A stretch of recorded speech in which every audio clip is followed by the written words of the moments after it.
Welcome back, everyone, to the third episode of A Zoom with a View. I'm Sammy Andrews, CEO of DB8 Digital. And I'm Cliff Fleury, a partner at Lewis Silkin, and I run an advisory firm called 11.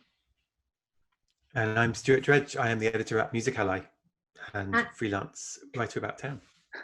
And today, off the back of our episode last week, we have two very special guests with us. We have Roxanne de Bastion and Tom Gray, both incredible music industry executives, and very specifically have been at the forefront of the broken record fixed streaming campaigns that we spoke about a little bit last week, and the announcement of a DCMS inquiry, which was a serious mic drop from the UK Parliament here. But just before we dig into that, I'm going to ask these two incredible guests to introduce themselves. So, Tom, if we could start with you, please. I'm Tom Gray. I am a somewhat articulate northern gobshite. I was in a band called Gomez in my childhood. It robbed my childhood. I still hold that against them. I won a Mercury Prize at some point as well. Sold a couple of million records and stuff like that. These days I compose for TV and film, and I'm working on a stage musical at the moment. And I'm a director of PRS, and I'm a director of the Ivors Academy. And I think I'm still a writer advocate for the FAC, but they don't call me as often. But I'm not sure at this point how many job titles I have. So if I've got another one while we're talking, I'll let you know.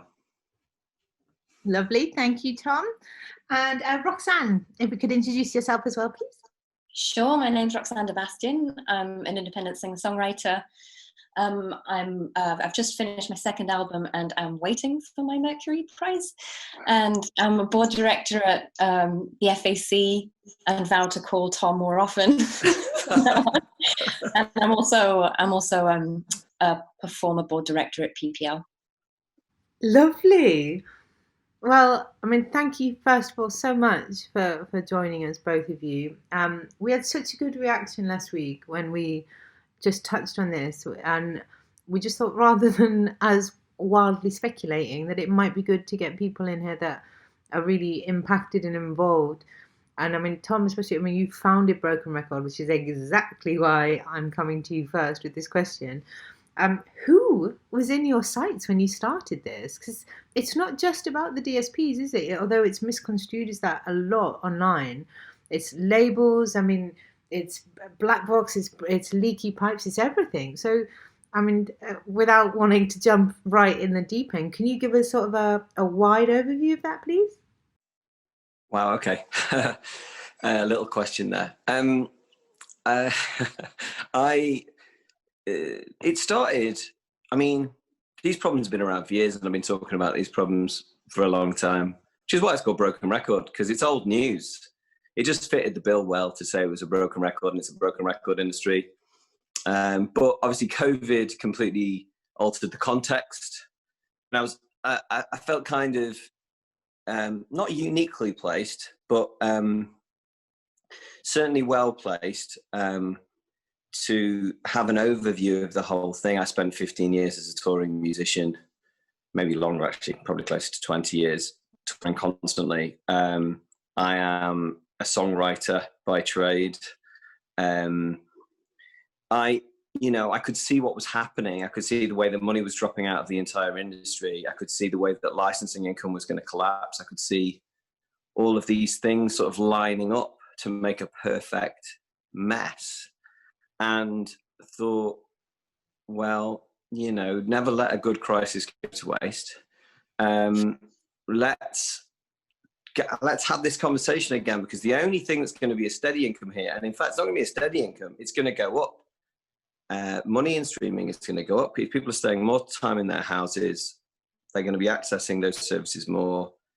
And it's the one area where artists and performers have always been unhappy. You get performers who are much younger now who've never known it any different, and also, there are some artists who do make a success out of streaming, and it's really important to say that. They tend to be fully independent, they tend to be solo, they tend to work in a specific genre. But most other artists really struggle with it and are unhappy about it. Now, because I had a history, should I say a history? Yeah, a history of working in politics, and was, you know, going into politics earlier in my life before I signed a record deal with my mates from home. And a lot of the guys who I, you know, came through Labour Party with in my youth would end up being in the shadow cabinet and in the cabinet, and varying people like that. I'm still very connected to those people. They're people who I grew up with. I don't really think of myself as being particularly a political person, especially, but I've always been a Labour Party member since I was a kid. And I just thought, well, I'll just start hassling them all about it. And not only will I talk about this on social media, and I'm lucky enough to have built up a big group of friends and a big network of pretty influential and cool people that I know in the world, who are even outside of the music industry, luckily. And I thought, well, I can do this, and there's probably an opportunity here to start a conversation while everyone's trapped in their houses, and they can think about this stuff. Because whenever we normally had time to go, oh, well, let's actually sit down and think about the economics of the music business. So I went for it and harassed everyone who was on that DCMS select committee from almost the first tweet, maybe the second tweet. I started copying them all on everything. And then if I didn't copy them on him, I'd put them on a reply, and so on and so forth. Worked very closely with Kevin Broden, who's on that committee as well. And yeah, what's it about? Okay, I feel like I've monologued enough, but I'll get to the point eventually. What's it about? It's about the whole thing. It's about the contract situation most artists find themselves in, and the way that interacts with the streaming system. And it's a little bit more of a complicated story to tell, but I don't think it's that hard to tell.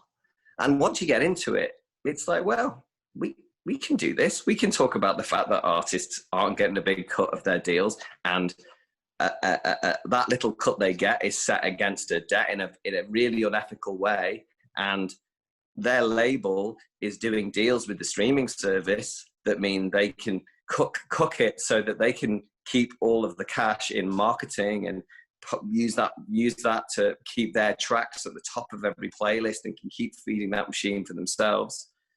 And artists are at the bottom of this pile.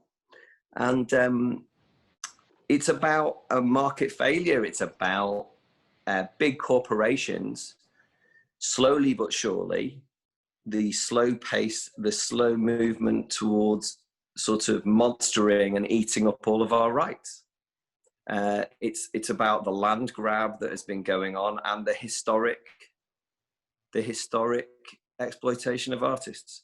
Brilliant. Well, Tom, are we going to come back to most of those subjects, because that's a brilliant scene setter. Now, I've got a question for Roxanne, really. One of the things that made me smile was when the inquiry was announced, and I think it took a few people by surprise. What amused me was that everyone welcomed it, so well done, Tom. And one wondered whether or not that welcome came through gritted teeth or not. But Roxanne, you know, yes, you are on the Perform board. Yes, you are a key member of the FAC board. But, you know, actually, this is a Zoom with a view. This is about personal views from people who really know. And first and foremost, you are an artist. That's how you introduce yourself. You're an independent artist. What do you, as an independent artist, welcome most about this debate, if anything? What I welcome most about this debate is that it is a debate that invites artists and fans to actually participate. Because I think, kind of as Tom alluded to as well, part of the issue here is that all, like the lay of the land with all its definitions and all its jargon, these were all decisions made without thinking to consult creators, probably by design. But so for me as an artist, it's all of it is learning by doing. You know, no one starts making music because they think, oh, I can collect royalties on this, you know. So bit by bit, you try and understand how everything works, especially as an independent artist when you're forced to, because there's no one else to do that for you. And then you just start to realize how antiquated some of the structures are. Particularly, I think it's remarkable how slow the music industry always is to react to anything, instead of just looking at, from my point of view, the very sort of logical end conclusion to some of these trends. Like, we know where we're heading, and yet we're just not going to address it. As in with streaming, we're not going to, there's no moving backwards. There's a clear direction of travel for radio to become more like streaming, and for streaming to become more like radio. And yet we have these things like making available rights that just don't work anymore. Well said. That's fair. I mean, well, I suppose we're going to kind of go through all these things one by one, I think, over the course of this podcast. But one thing I suppose wanted to ask quite early is, kind of comes back to your point, Tom, about this idea of it's not one story. It's not streaming is bad, labels are bad. It's like a lot of different intersecting things. Is one concern that a parliamentary inquiry can end up chasing down one alley and ignore the others, or go off on a tangent? How do you feel? Do you think it's going to be possible to kind of get this nuance in and get that discussed, rather than, I think, was it last week on the show, I think Mark says, like, politicians tend to go, what's the one thing we can do for your industry? And they look at one thing. So how are you well, let's give them one thing to do then. Let's give them one thing to do, Stuart. I mean, fix it. Yeah, fix it, lads, ladies. Come on, let's lit.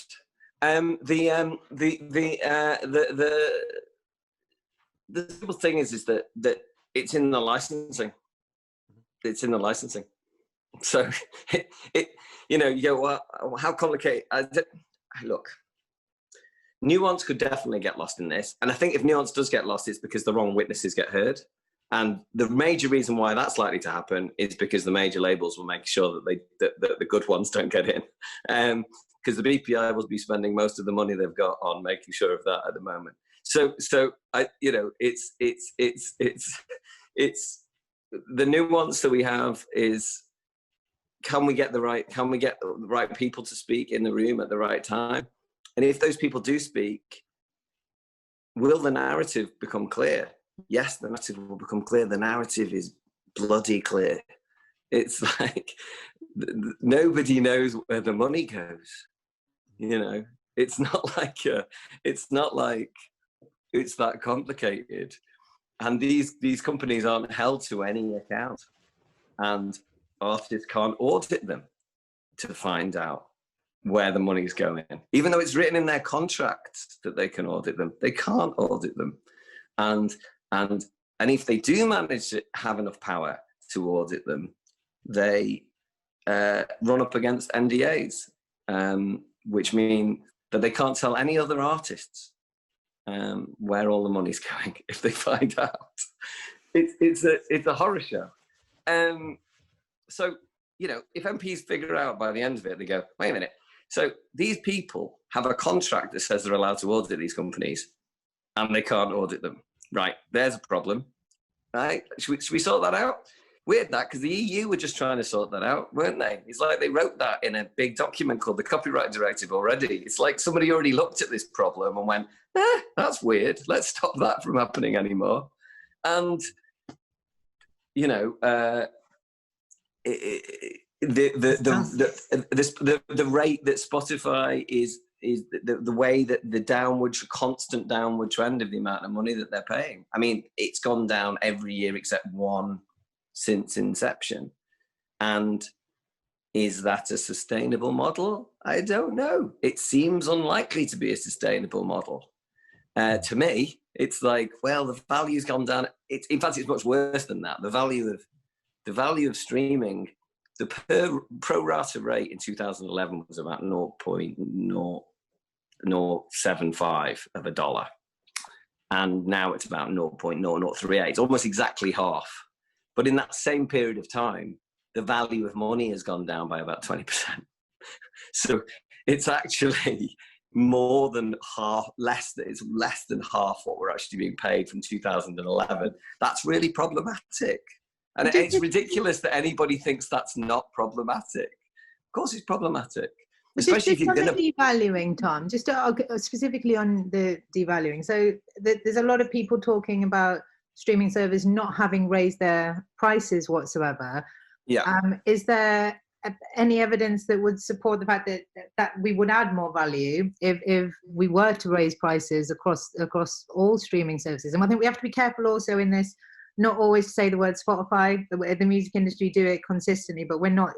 This is not just a discussion about Spotify, but is there evidence in raising? There's two key points here. Spotify is a third of the streaming business. It is by far the global leader in it by a country mile. There's only France that has Deezer, whereas as a company, I think that's bigger than them. So, yeah, whenever I say Spotify, I mean all streaming. Let's just take that as read. That should be a footnote at the end of every article ever, I think. Although to be fair, the relationship that Spotify has with the major labels is way more dark and confusing than the other streaming services. Let's be honest about that as well. I mean, they're partly owned by Universal. They partly are owned by Tencent, who Tencent partly owns Universal. And one other part of Tencent owns parts of Warner's and Sony and vice versa. And this sort of diagram of inter-ownership amongst all of those companies means, are they different entities? I don't know. They sort of are. But anyway, that's an aside. The problem with me I feel like we should put it all day. on that one. I mean, I feel like in the description on this video that we should put up a link to the diagram that you're talking about from Cherie Hughes. It's quite an interesting diagram as a reference point. So anyway, the cost of streaming subscription. The cost of streaming, yes, it can and probably should go up in price. But only if that money goes directly to artists, performers, and creators. You know, I just did some polling with YouGov, and it just landed just as the committee got announced, and it was really interesting that subscribers, when asked if they'd pay more if their money went directly to who they listen to, which I'm sure it's sort of implicit there that we mean a user-centric system, and that if their money went directly to the artist that they listen to, they'd be happy to pay more. And that's a really interesting thing because, you know, we've always thought about, sorry, I'm going off on another complete whim here. I apologize. User-centrics, because it's not about, user-centrics isn't about sorting out the remuneration problem. It's about reattaching the sort of consumer with the music that they listen to and rebuilding those rights between these are the choices I make and this is what gets paid. And I think that's why it's such a convincing thing, irrespective of the way that the money falls.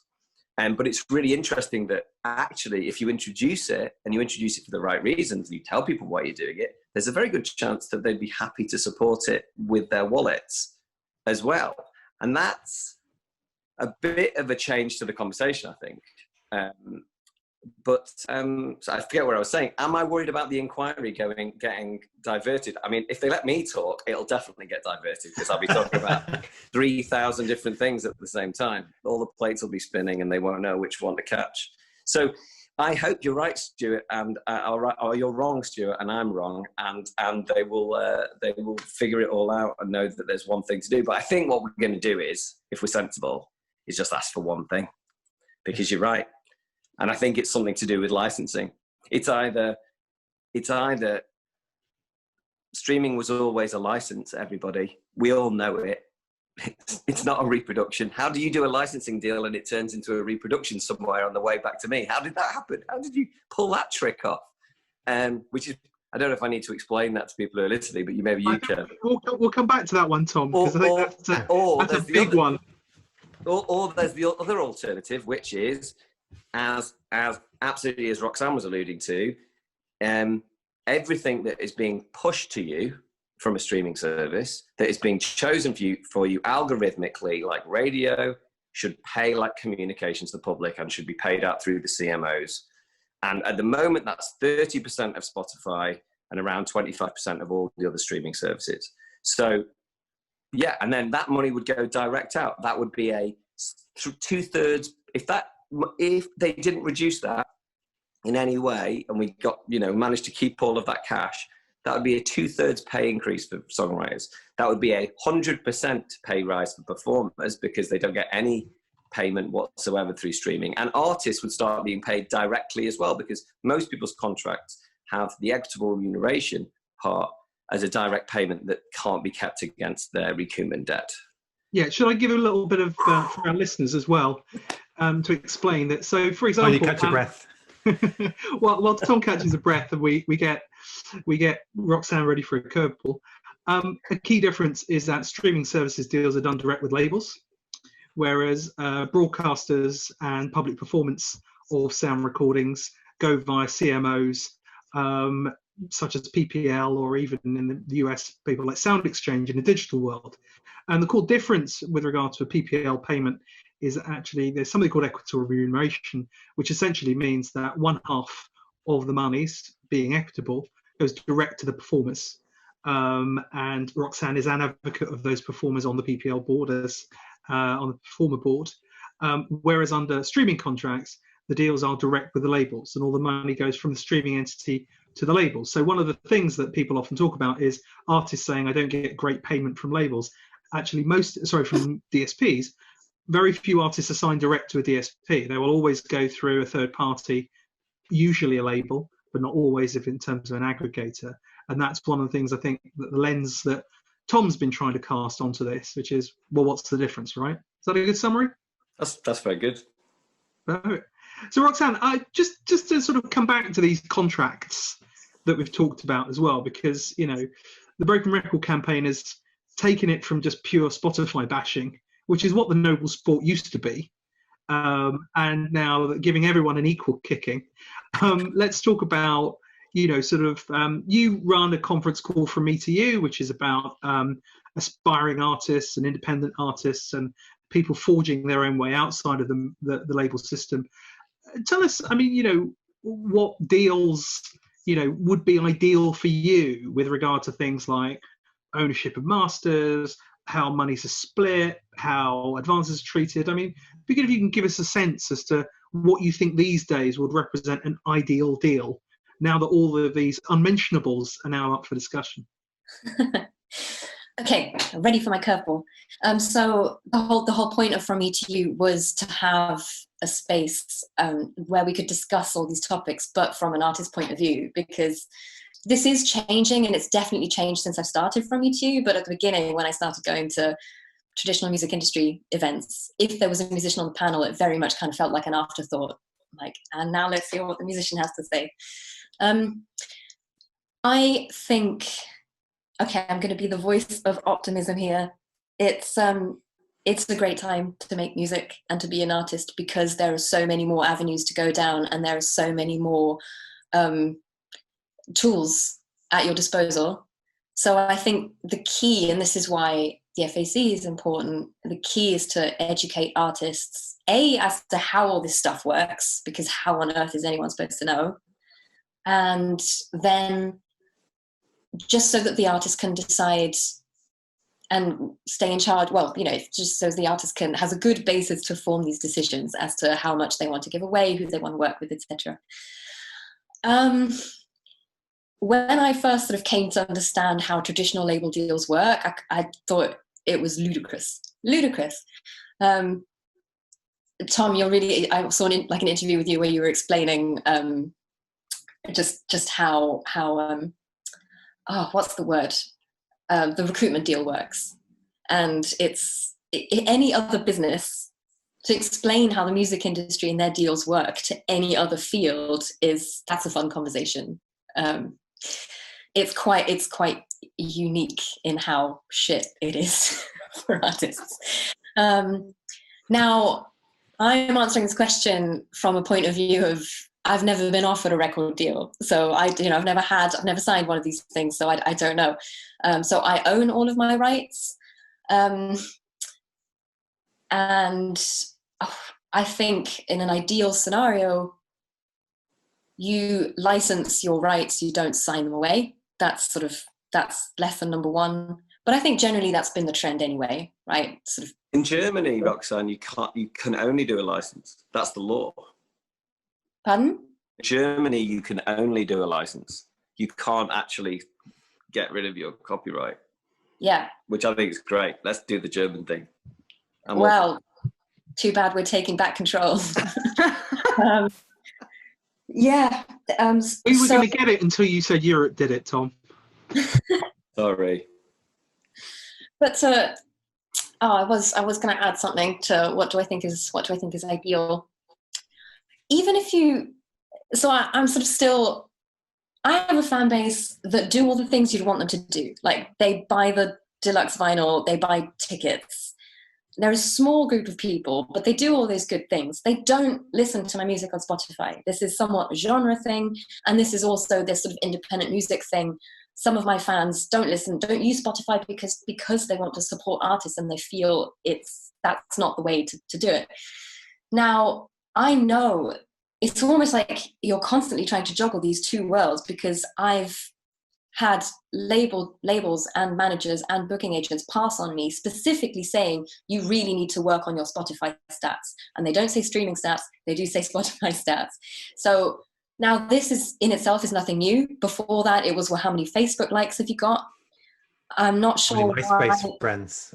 Pardon? How many MySpace friends? We can all date ourselves, can't we? I remember it, Stu. I remember. But I don't know why the industry is always so obsessed with like the cool new shiny thing and the numbers of that cool new shiny thing. Now, I've reached a point where I refuse to spend time and energy and also therefore money on getting my functioning fan base to migrate onto this other platform.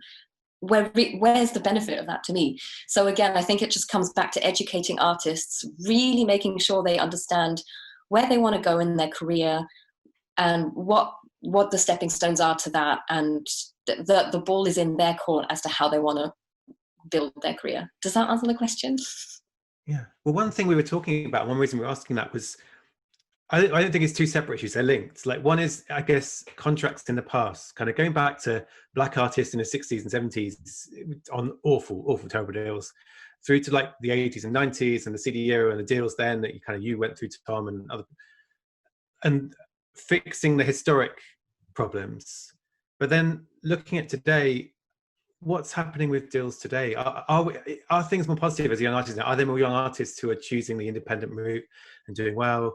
Are artists going to label deals with a bit more leverage, or are independent labels starting to offer fairer deals? Like, are you feeling positive about the new deals that are being signed today, I guess? Or are they still? It's interesting that like the best practice indie deal is still not great. Like, really? That like 50-50, is it 50-50 split recoupment usually still? Mm. So, I mean, that's progress. Profits. Of profits, right. So I think it's generally heading in the right direction. I think, look, the standard record deal is basically being signed every day still. Let's not be deluded about this. It's still happening. Here's what's happened.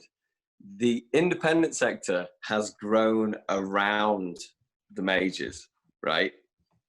Which, if you're going to use percentages, will fool you a million times over, because you're going, wait a minute, well, look at all of this incredible quantity of independent inventory sitting on the streaming services. It's just, no one's listening to it. No one's listening to it. There's millions and millions of tracks. I forget what the percentage is of tracks that have only been listened to once on Spotify. It's insane. And the point is that because everybody can record music at home, everyone can get on DistroKid and pay their $50 and be a rock star for the day. And that's great, and that's fine, and that's right. But let's be clear, we are going right through the spectrum from people who are doing this, as a fully independent artists like Roxanne, who are like, they're managing their own careers, doing this. But then there's just millions of people who, they're not really artists.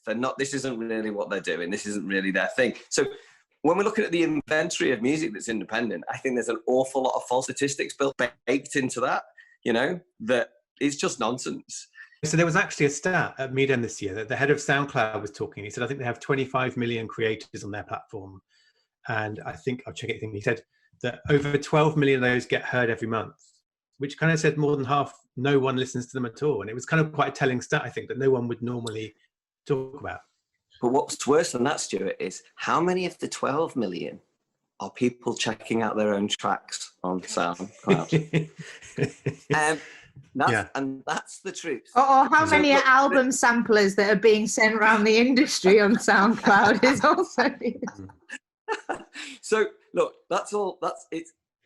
The deal is, right, I think something like the major labels only own 1/6 of the total inventory of music or something like that. Someone was telling me the other day, he was correcting me correctly over this. And he said that 1/6 of the inventory is major labels. Now, 1/6 of the inventory is major labels, but they keep 70% of the money, right?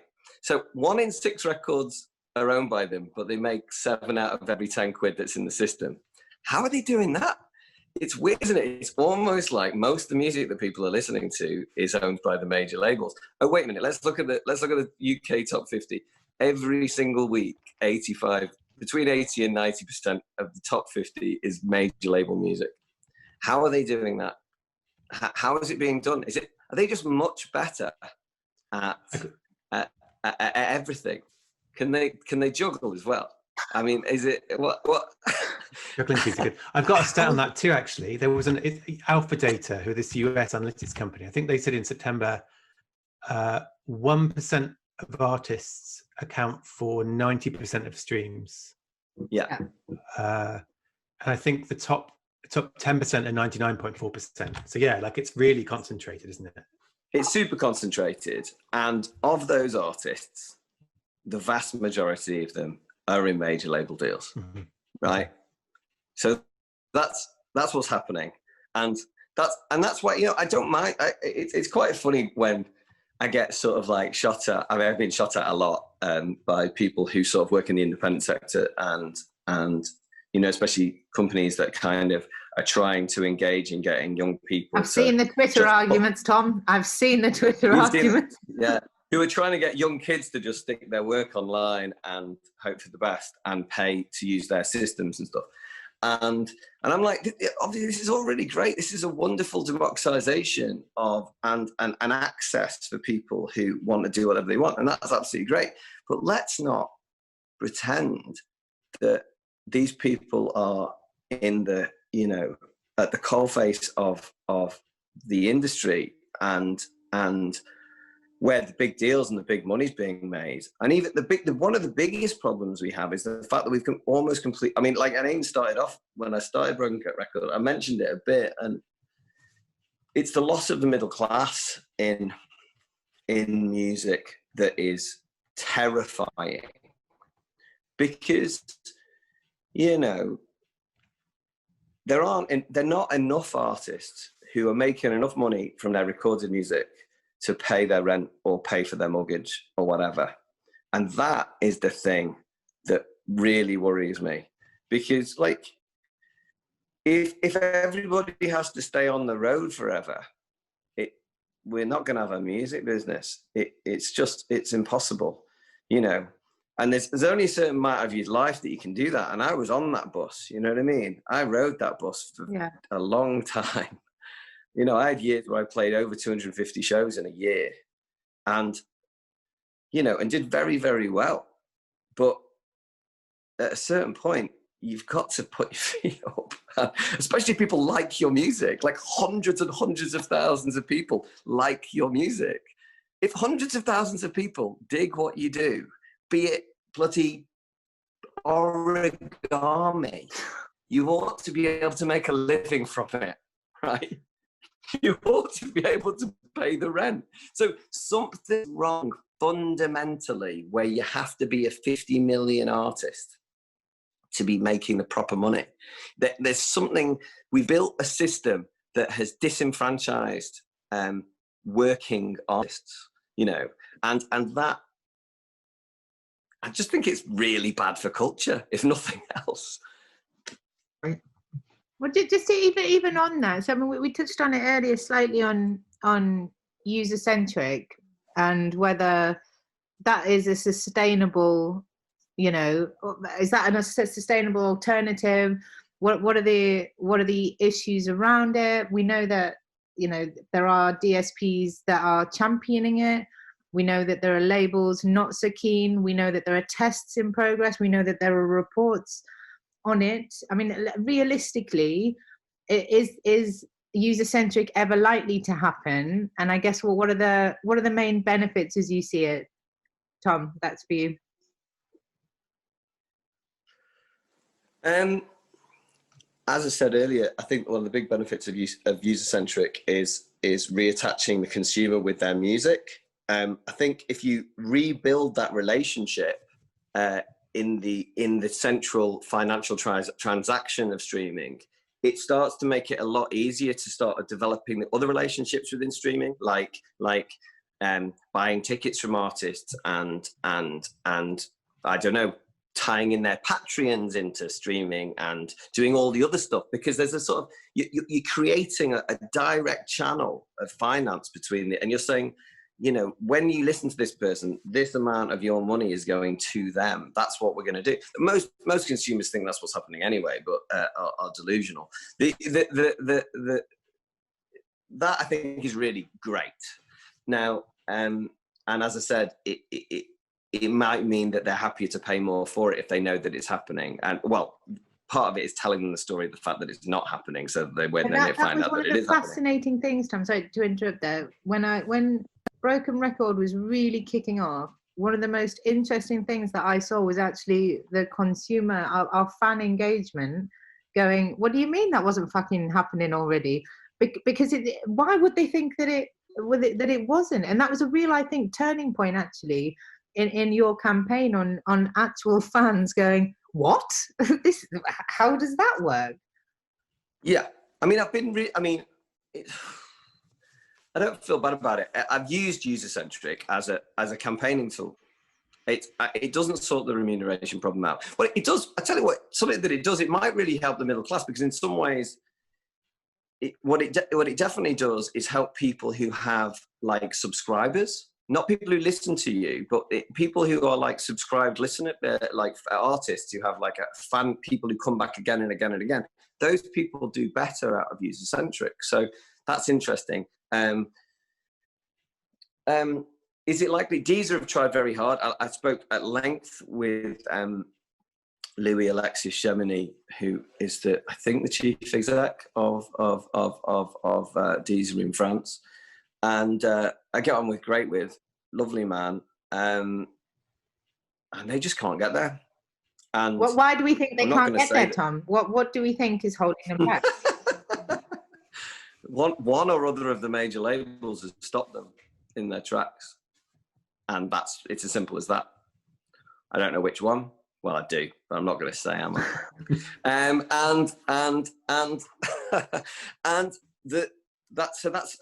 that was even with like help from the French government, who got really excited about it and were really interested in it, because one of the other key benefits of user-centric is that it definitely helps fund regional music.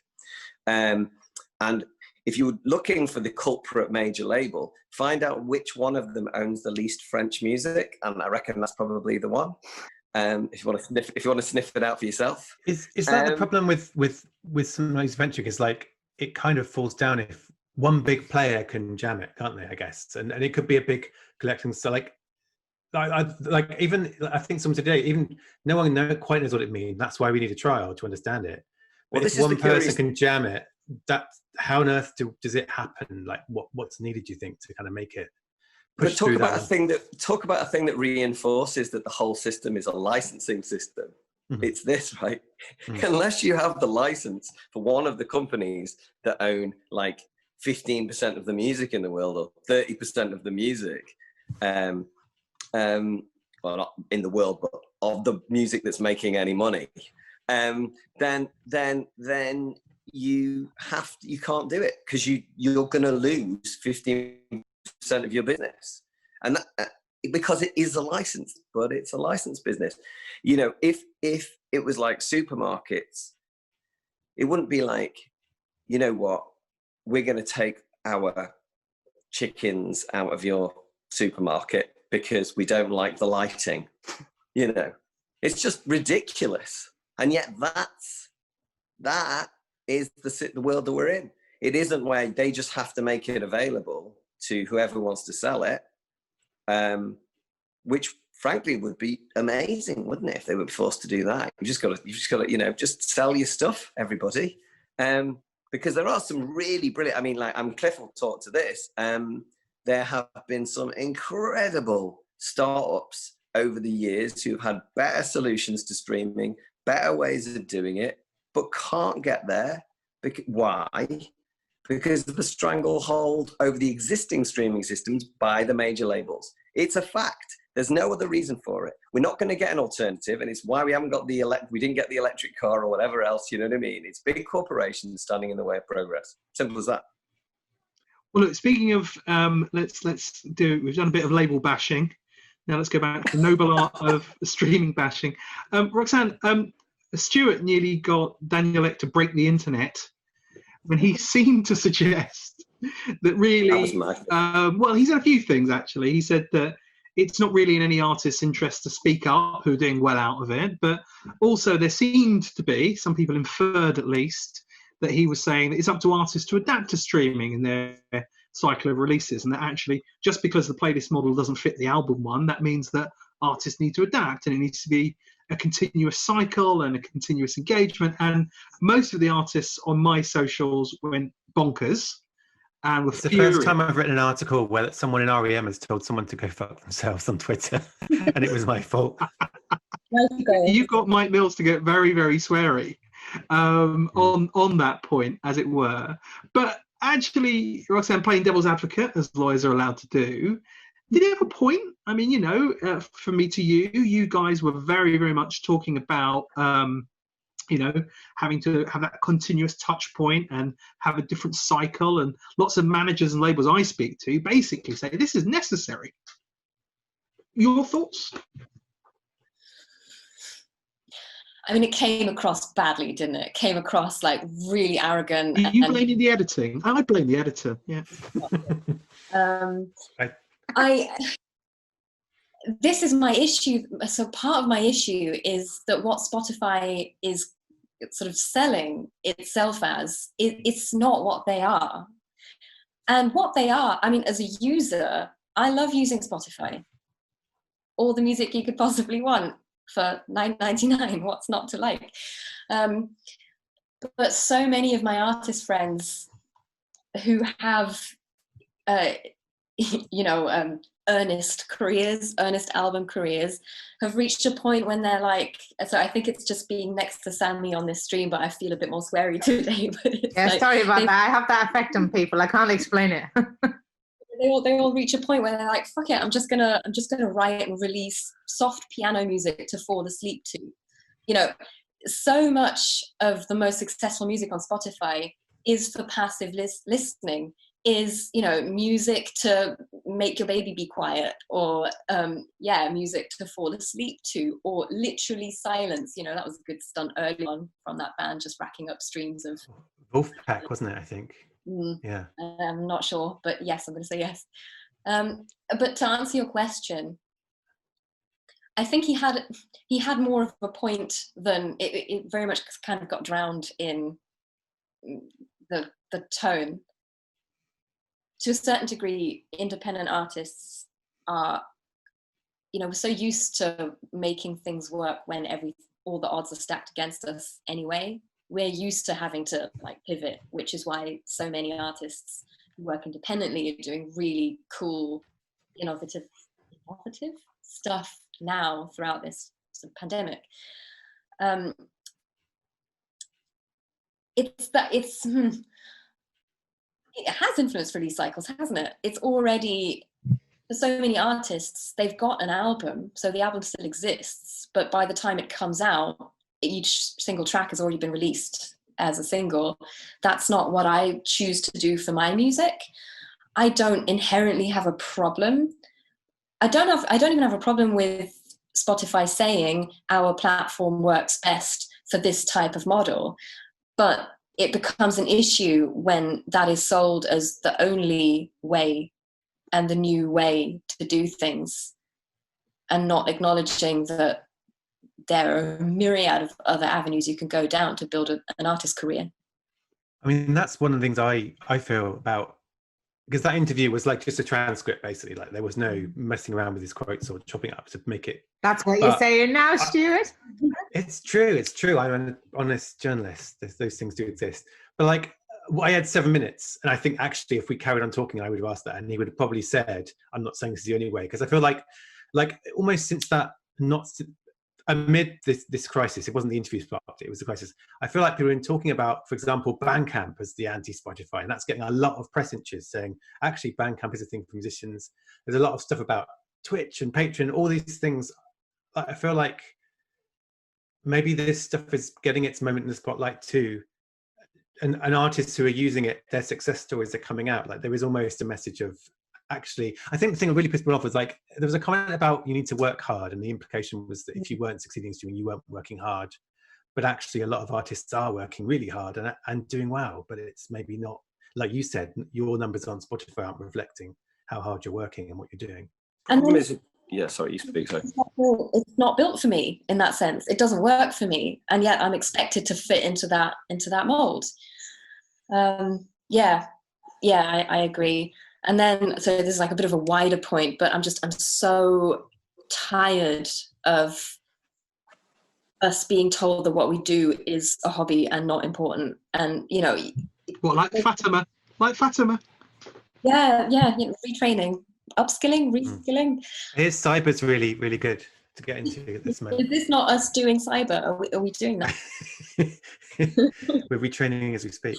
It's weird. I think that's the other thing of that interview. It came at this point of, I think, a lot of artists feeling so low about live music. It felt like people just did get really cross because they were already cross, like you say. They were really feeling, what do I do? And it wasn't like I don't understand streaming.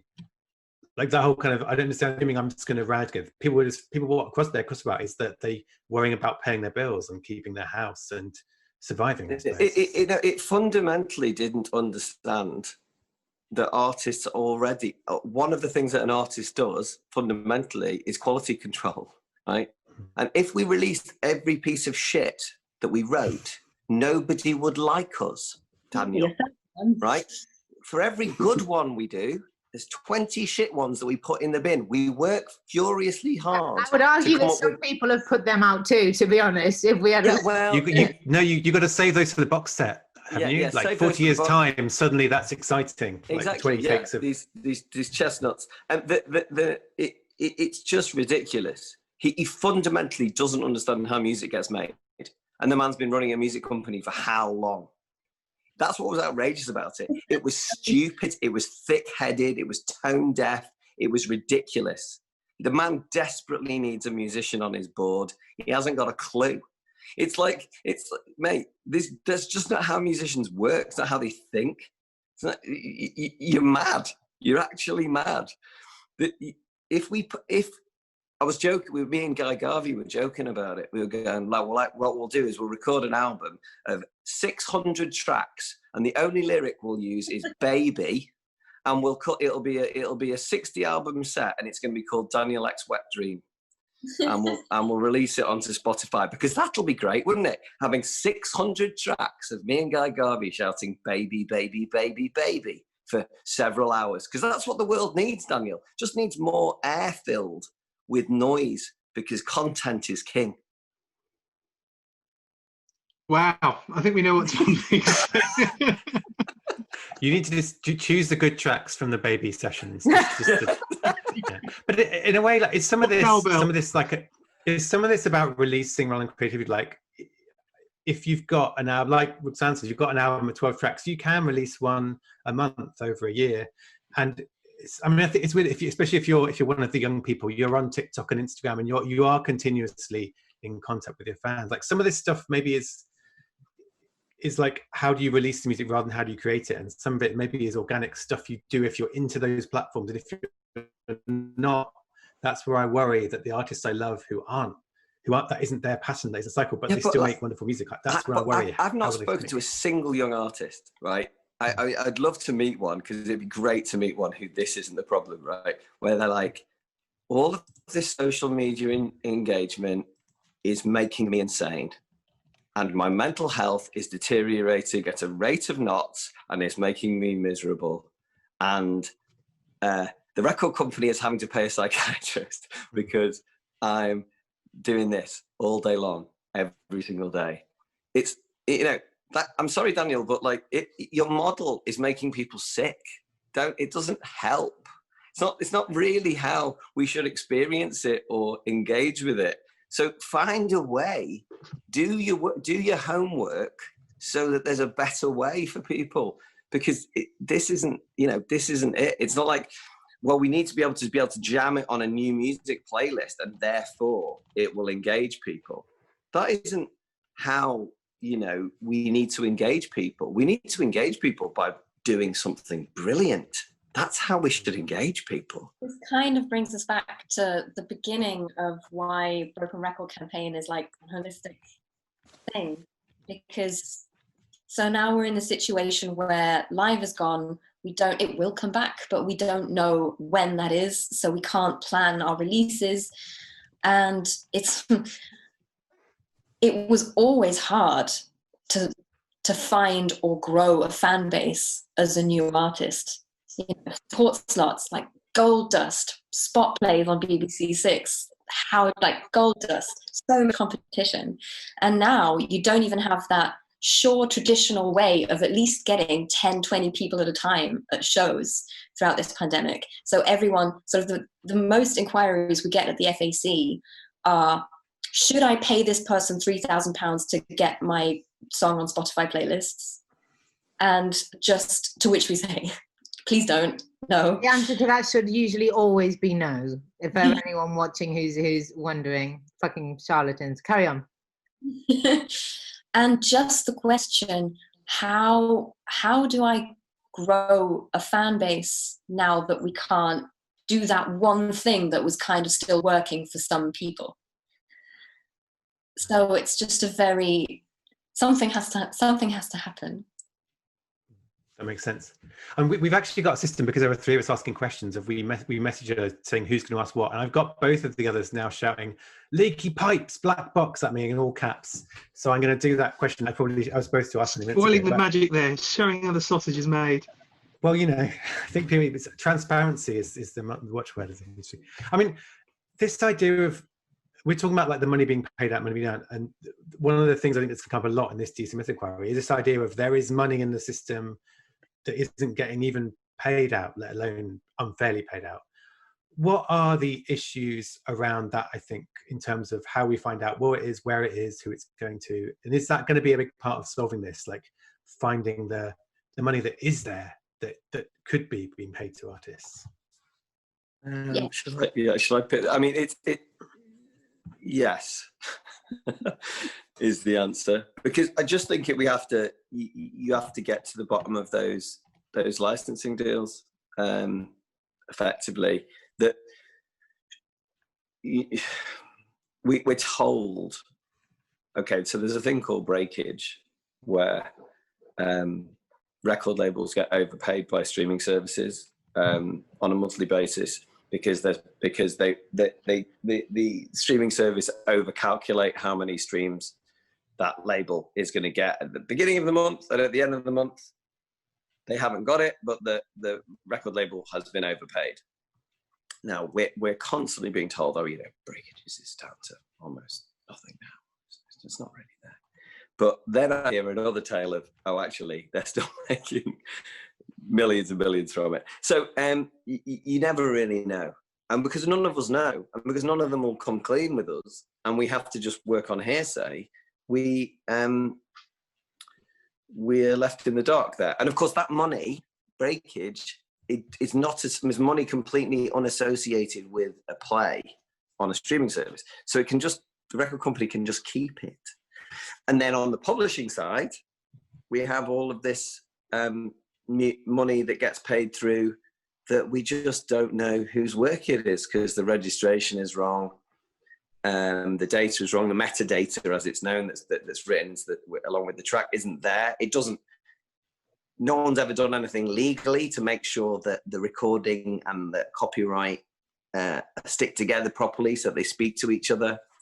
The systems are incredibly antiquated and horrendous. I don't know if anybody's had the joy of looking at any of the systems that any of the record companies or CMOs use, but pretty scary. Yeah,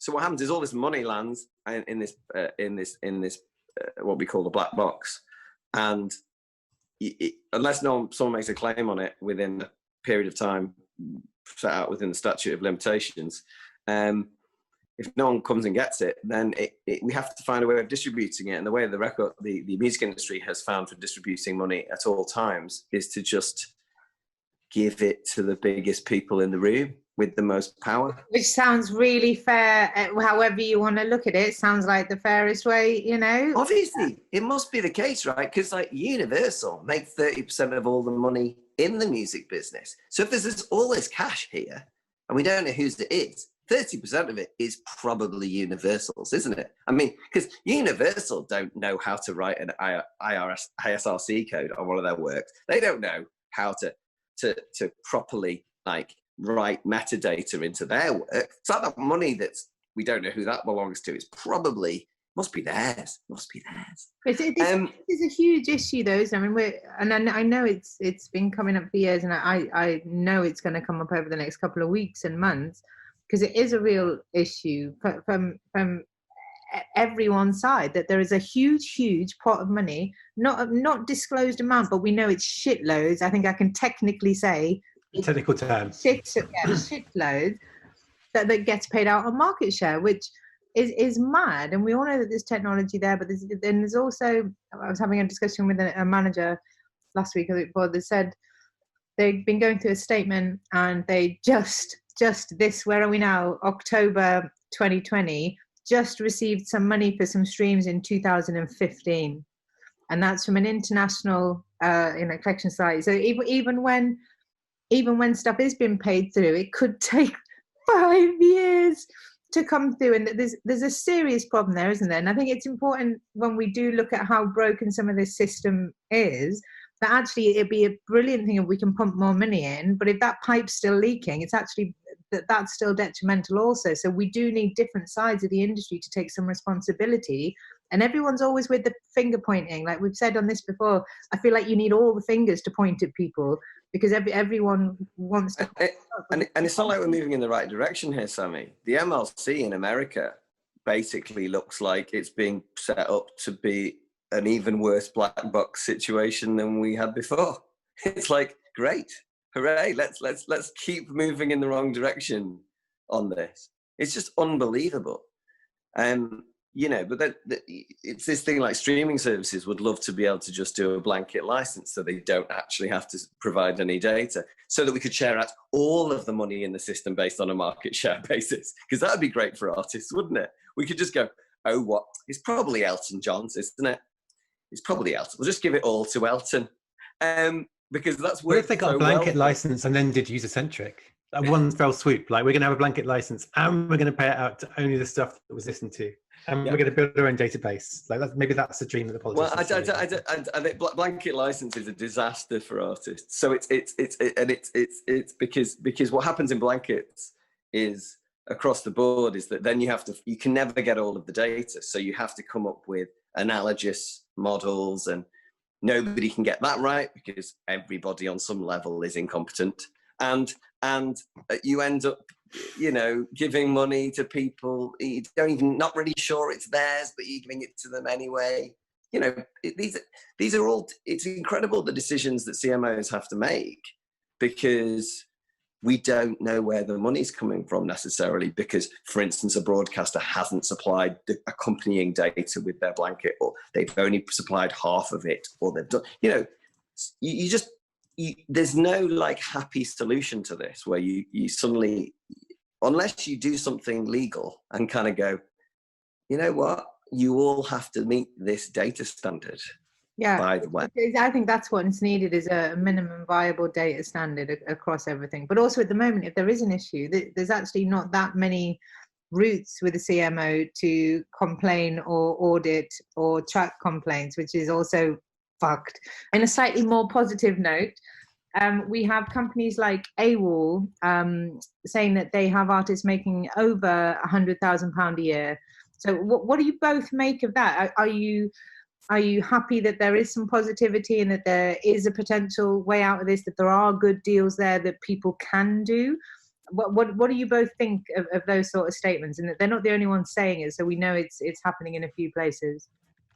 I would firstly say that my immediate reaction is to say, well, that says a lot about the type of artists and what genre they sit in, that AWOL has consciously sort of gone after, and what they focused on. It's mostly artists for whom that model does work better. Also, they've played an important role for artists who have either been dropped or whose contracts has ended with a major label, who've already had all that investment, who already have that fan base, and who are now finding control, and then use something like AWOL that allows them to keep their rights and be more in control. Just to say something a little positive about the former topic, it's not all bad. There is some progress, as in it's shockingly recent that at least we have machines now in clubs that actually track what songs are being played, and there is only 15 years overdue. Round of applause to the but silver things. And there are a lot of startups as well, and a lot of people trying to work really hard in improving that space. I mean, we only even found out how bad that situation is because it never used to matter. Like, it was always that inefficient. It's just now all our other revenue streams have dropped off. So now we're dependent on our PRS and PPL checks. And now we look at them and go like, oh, hang on a minute, why is this not working either? So even like on my last PRS check, it's for like live royalties as well. It takes, even for UK shows, so not even internationally where everyone sort of holds on to the money for as long as possible, but even for UK shows, it can sometimes take 4 or 5 years, even on the small pubs and club schemes, for a simple payment to get through to me. And already when I book a tour across Europe, some promoters will want to decrease the fee because they say, well, but bear in mind, you'll also get like a royalty pay for this gig. And it's just... So, I mean, at least the attention is on this now because this has always been an issue. Is that a positive? I meant for that to be a positive. Well, I guess, I mean, we're probably having to sort of wrap up in a moment, but I did want to ask one final question, which was looking for the positive. And I guess the things we talked about, like there is going to be this inquiry.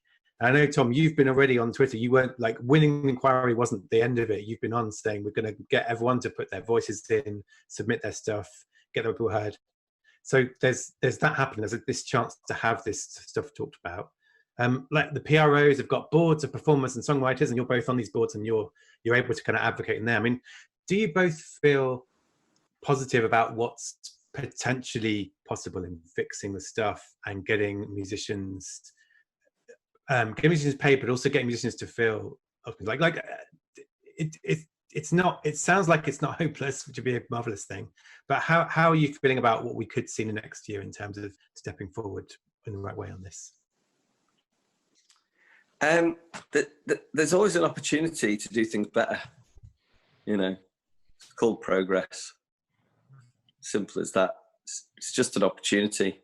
The problem we've got is there's companies, and look, people who work for major labels aren't bad people.